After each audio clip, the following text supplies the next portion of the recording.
नमस्कार, मैं हूं अखिलेश पांडे और आप देख रहे हैं सी न्यूज भारत। वक्त हो चुका है न्यूज आवर का।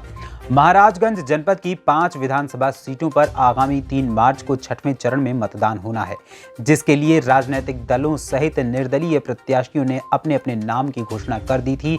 इसके साथ ही साथ आज विभिन्न राजनीतिक दलों के प्रत्याशी पूरे उत्साह के साथ अपना अपना नामांकन दर्ज कराने के लिए कलेक्ट्रेट पहुंचे।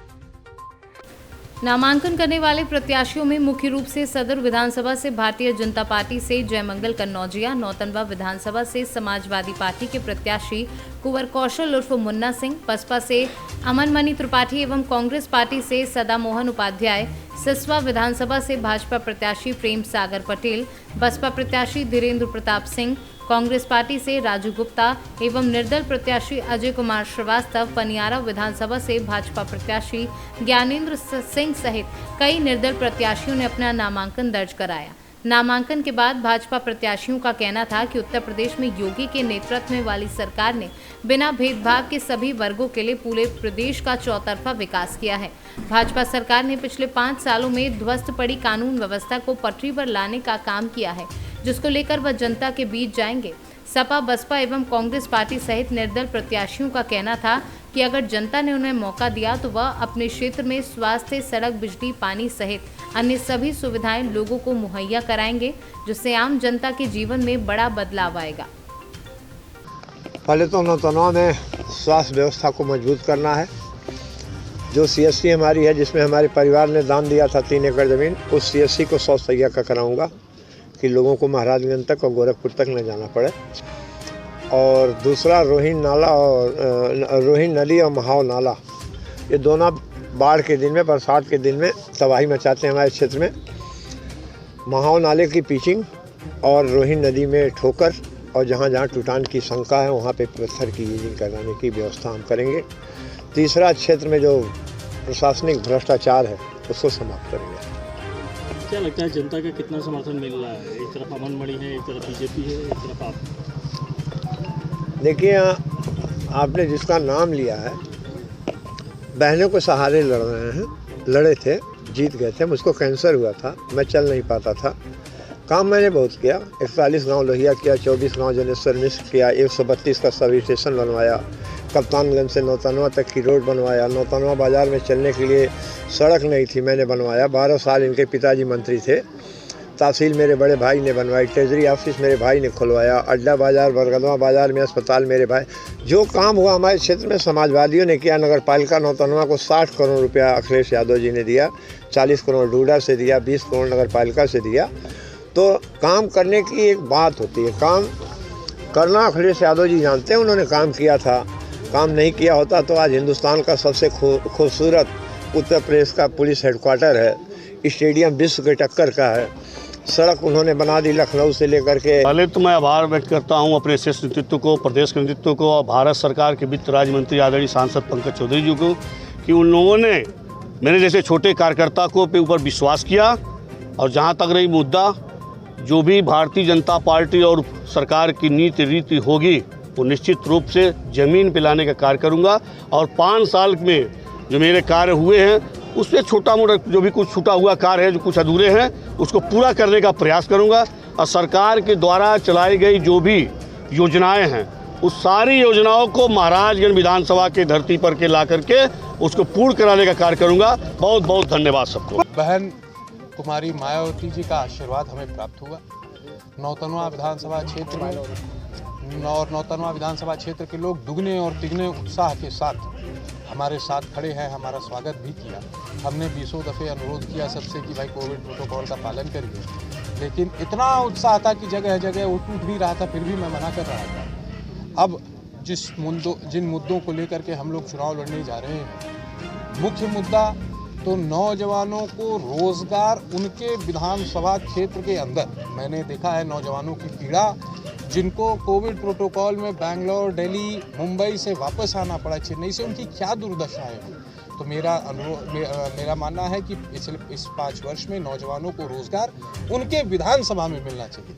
और जैसे हमारी राष्ट्रीय अध्यक्ष पूर्व मुख्यमंत्री बहन कुमारी मायावती जी का नारा है, सर्जन हिताय सर्जन सुखाय, उसी नारे को आगे लेकर के हम लोग चलेंगे और जात, धर्म, सांप्रदाय से ऊपर उठ करके विकास की बात नौतनवा में करेंगे। बहुत ज़्यादा परेशानी है, स्वास्थ्य सुविधा उपलब्ध नहीं है। ज़्यादा करके वहाँ से मरीज जो है रेफ़र कर दिए जाते हैं, इमरजेंसी वाले भी रेफ़र कर दिए जाते हैं और रात में कोई डॉक्टर या महिला डॉक्टर वहाँ उपलब्ध नहीं रहते हैं। सबसे पहले हमारा काम ये होगा कि जो स्वास्थ्य सुविधा है वह उत्तम श्रेणी की सिसवा की जनता को मिले और वहाँ एक ट्रामा सेंटर की भी स्थापित करने की मैं कोशिश कराऊंगा। अजय कुमार श्रीवास्तव, आज मैंने जो है वो सिसवा विधानसभा 317 से पर्चा भरा है और हमारे मुद्दे, चूँकि मैं भारतीय जनता पार्टी का निष्ठावान कार्यकर्ता हूँ, लेकिन पार्टी की एक चूक के नाते आज मैं यह पर्चा भरने को बाध्य हुआ और हमारे मुद्दे यह हैं कि 5 साल एक व्यक्ति जो विधायक रहा उसने कभी भारतीय जनता पार्टी के नीतियों और विचारधाराओं पे काम नहीं किया। हमारा क्षेत्र बहुत पिछड़ा रहा। जो केंद्र की योजनाएं हैं, जो केंद्र की रोडें दिख रही हैं वही दिख रही हैं। इसके अतिरिक्त सिसवा विधानसभा में कोई काम नहीं हुआ। मुख्य मुद्दा हमारा जो पिछली बार हो जाना चाहिए था, जो हमारे विधानसभा की नाक है, हमारे विधानसभा की जान है, ठूठीबारी कस्बा, उस कस्बे को नगर पंचायत का दर्जा पिछली बार ही मिल जाना चाहिए था, क्योंकि माननीय मुख्यमंत्री जी बुला नगर पंचायत दे रहे थे। अंतर्राष्ट्रीय सीमा हमारी है, लेकिन उन्होंने उसके लिए न प्रयास किया और न नगर पंचायत वो बन पाया। तो हमारा आज का मुद्दा यह है कि हम ठूठीबारी और मिठौरा इन 2 जगहों को नगर पंचायत बनवाएंगे। निचलौल नगर पंचायत को नगर पालिका का दर्जा दिलवाएंगे और सिसवा को तहसील बनवाने का प्रयास कराएंगे। इसके अतिरिक्त इनके रहते इसको लेके आप जनता के बीच में जा रहे हैं। मुद्दों पर तो लगभग हम 5 साल में जनता के सहयोग से कब्जा किया है। वहाँ असली मुद्दा था पुलिस उत्पीड़न। जनता का जो लाचार लोग हैं, गरीब लोग हैं, अंतिम व्यक्ति, वहाँ पुलिस गुंडाई करती थी, 2 पार्टी खड़ी थी, लोग अमन चैन से सो नहीं पाते थे। 5 साल में उसको हमने समाप्त कर दिया। थानों में बड़े पैमाने पर पिछली सरकार में दलाली थे, बिना दलालों का काम नहीं होता था, उसको हमने समाप्त किया। और 5 साल में हमने ये काम किया कि हमने कोई प्रतिनिधि अपना नहीं रखा और हमारी मोबाइल प्रतिनिधि थी और इसी मोबाइल के ताकत पर हमने व्यवस्था को कंट्रोल किया। जो माननीय मोदी जी का जो नारा है उस पर हमने बहुत बयान किया कि चिट्ठी कम लिखिए, काम कराइए। काम करने का जो हमारे पास साहस है, जो तरीका है, जो 35 साल से राजनीतिक व्यक्ति में अंतिम व्यक्ति के साथ घूम करके राजनीति में काम किए हैं, वो बहुत बड़ा मुद्दा। नौतनवा विधानसभा में प्रमुख मुद्दा हमारे विधानसभा क्षेत्र में बेरोजगारी है। उसके बाद हमारे विधानसभा के अंदर जो महाव नाला है उससे हर साल बाढ़ की समस्या निरंतर बनी रहती है और हमारे क्षेत्र के किसानों की गाढ़ी कमाई हर वर्ष जो है डूब जाती है बाढ़ की तबाही से।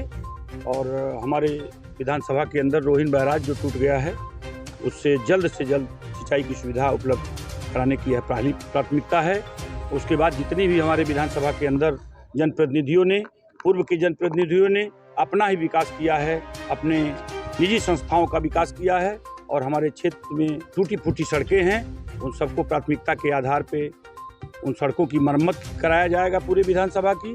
और जितने भी प्राथमिक स्वास्थ्य केंद्र हैं और जितने भी सामुदायिक स्वास्थ्य केंद्र हैं उन सामुदायिक स्वास्थ्य केंद्रों पे महिला डॉक्टर MBBS की सुविधा कराऊंगा और उसके बाद सभी स्वास्थ्य केंद्रों पे जो है डॉक्टर और हर प्रकार के सर्जरी के डॉक्टर, बच्चों के डॉक्टर, आर्थो के डॉक्टर की सारी समुचित व्यवस्था कराऊंगा।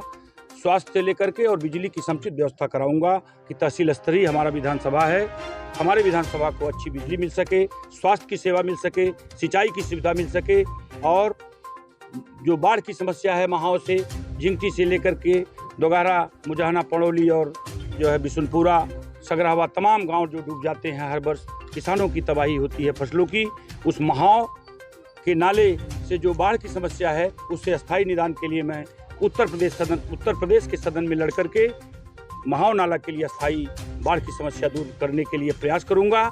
उसके बाद हमारा प्रयास होगा कि करौता से लेके शेखवानी तक जो है बंधा बनवा करके चकदह में जो बाढ़ की समस्या आती है उससे निदान दिलाऊंगा। ये मेरी प्राथमिकता। नौतनवा विधानसभा में 2 बाहुबलियों के बीच आप चुनाव लड़ रहे हैं, कहाँ देखते हैं आप अपने आप को? वो दोनों बाहुबलियों को इस बार जनता ने नकार दिया है और वहाँ की जनता ने दोनों खानदान के लोगों को 5-5 बार मौका दे दिया है। विधायक और सांसद के रूप में इस बार नौतनवा विधानसभा की जनता परिवर्तन चाहती है और सदा मोहन उपाध्याय स्थानीय वहाँ के जन्मे हुए वहाँ के उस मिट्टी के प्रत्याशी के रूप में है। और क्षेत्रवाद का नारा इस बार है, क्षेत्र की जनता यह कर रही है, जन जन की है यही पुकार सदा मोहन उपाध्याय की बार। ये जन जन का संदेश है। इस संदेश को लेकर के क्षेत्रीयता के आधार पर मैं चुनाव लड़ रहा हूँ और यहाँ की जनता इस मिट्टी में पैदा हुए यहाँ की मिट्टी की खुशबू को, मिट्टी की सुगंध को उत्तर प्रदेश की पंचायत तक भेजने का काम करेगी। नौतनवा विधानसभा की जनता ने ठान लिया है और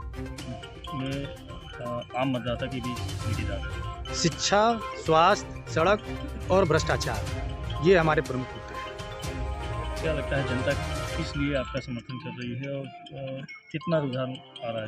पूरा रुझान है। मैं चुनाव जीत रहा हूँ, मैं स्थानीय हूँ, बाकी सारे प्रत्याशी बाहरी हैं। मैं ही वहाँ का लोकल का हूँ। इस आधार पर मैं चुनाव जीत रहा हूँ। अगर चुनाव जीते हैं तो किस तरह का विकास आपने सोचा है? बहुमुखी, चतुर्मुखी विकास होगा, सभी क्षेत्रों में समान रूप से विकास होगा। क्या समस्याएं हैं जो आपकी विधानसभा की? अभी सड़क की समस्या है, सबसे बड़ी समस्या भ्रष्टाचार है। जो भी जनता के माध्यम से चुना जाता है वो फिर 5 साल के लिए भूल जाता है, उनके बीच रहता नहीं है। मैं वहीं का हूँ, मैं वहीं रहूँगा, जनता के बीच में रहूँगा। सिसवा से घोषित प्रत्याशी को टिकट बसपा से घोषित हुआ था, उसके बाद उनका काट के आपको दिया गया है। क्या लगता है कितना प्रभाव पड़ेगा वहाँ पे जनता के बीच में? किस तरह? पिछले 20 सालों से मेरा परिवार राजनीति में रहा है। 25 सालों से बहन जी को ये लगा होगा, उन्होंने अपने सूत्रों से पता लगाया होगा कि मैं मजबूत चेहरा हूँ। इस आधार पर उन्होंने मुझे टिकट। किससे चुनौती मान रहे हैं आप इस चुनाव? किसी से कोई चुनौती नहीं है मेरी, मैं वहाँ भारी बहुमत से तो जिसको लेकर जनता के बीच जा रहे हैं? हमने जो है भारतीय किसान राष्ट्रीय कांग्रेस की जो है प्रत्याशी 317 सिसवा से है। और देखिए हम लोग लगातार जो है किसानों, गरीबों, शोषितों, पीड़ितों के लिए लड़ा है और हमारे सिसवा की जो स्थिति है बद से बदतर है। इसकी देन भाजपा सरकार और सपा सरकार की रही है। किसान जो गन्ने पे भरोसा था, उसका गन्ने पे आश्रित था जो किसान, आज हमारे यहाँ चीनी मिल जो है आज टूट चुकी है, बंद हो चुका है। और चीनी मिल के मुद्दे को लेकर मैं लगातार संघर्ष किया हूं। अगर यहाँ की जनता हमारे पे भरोसा करके अगर हमको विधानसभा ले जाती है तो जो आज तक सड़कों पे किसानों, मजलूमों, गरीबों की आवाज़ उठती थी वो सदन में उठाऊंगा और गन्ना मिल को चालू करवाऊंगा। वहाँ की बदहाल जो स्थिति है, जो बेरोजगारी है, वहाँ सोगी बरौं को राष्ट्रीय पर्यटक घोषित कराऊंगा, जिससे वहाँ जो है युवाओं को रोजगार मिल सके, वहाँ एक नई पहचान मिल सके सिसवा विधानसभा को। इस पर मैं वर्क करूँगा। महाराजगंज से सी न्यूज संवाददाता अंगद शर्मा के साथ सुनील पांडे की रिपोर्ट। फिलहाल इस खबर में इतना ही। देश दुनिया की तमाम खबरों के लिए देखते रहें सी न्यूज भारत। हर खबर आपके साथ, आपके हाथ।